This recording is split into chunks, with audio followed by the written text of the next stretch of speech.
doesn't want to go D2 is prep school or junior college.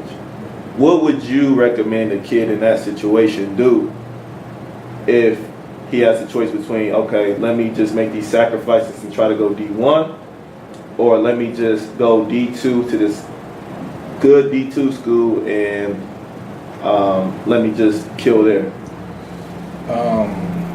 Personally, to me, like the high D2 and low D1 is the exact same.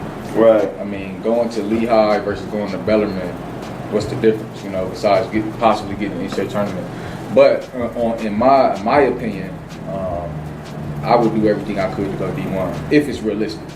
Like you said, if you got low D1 offers and some interest, you have to see that out all the way until, I don't know, April, May. You have to, because what people don't know, that's part of the process, is like all the top Division 2 schools are going to always hold 1 to 2 scholarships all the way until probably like June. Right. Because there's a list of 800 Division 1 transfers that is going to come out in March or April. So it'd be smart for them to hold 1 or 2 scholarships so they can get lucky and get one of these guys.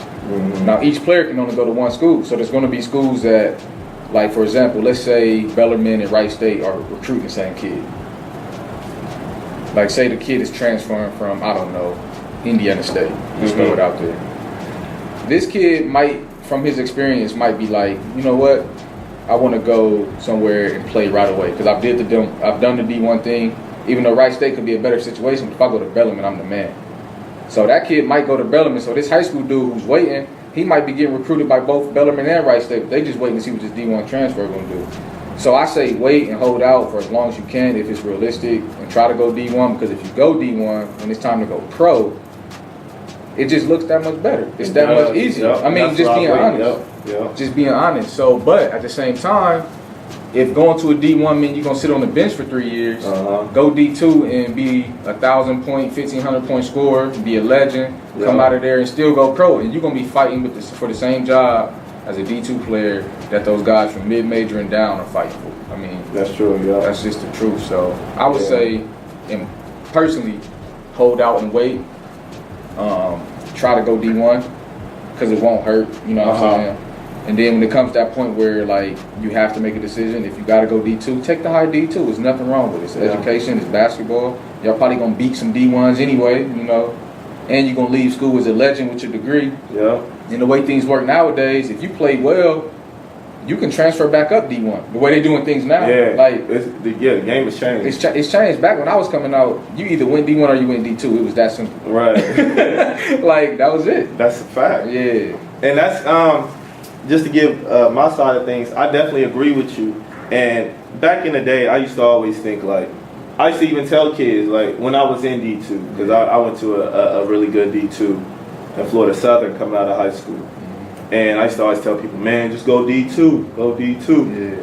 Yeah. But now being a pro, I changed my opinion on that, because as you were saying, when you go and you want to play professionally, they look at that. Overseas teams aren't very educated on Division 2 basketball. They don't even have time to watch. They don't have time to watch it. They not they when they look at D2 basketball in their head, they're like, nah, like what is that? They think of it as, they compare it to their system, because in Europe there's a D1 and D2 system that they have as professionals, and most of the time they don't respect the Division 2 leagues in their country. So they almost look at it from that instance. Yeah, exactly. Where it's like it's not respected. It's not the truth either. Yeah, and then say you are like and if you do come from a D2 trying to go overseas, like you were saying, you have to have some really good accolades. Whereas if you're a D1 player, they may be a little bit more lenient on giving you a decent job because of your credentials. And the only credential you have to have is,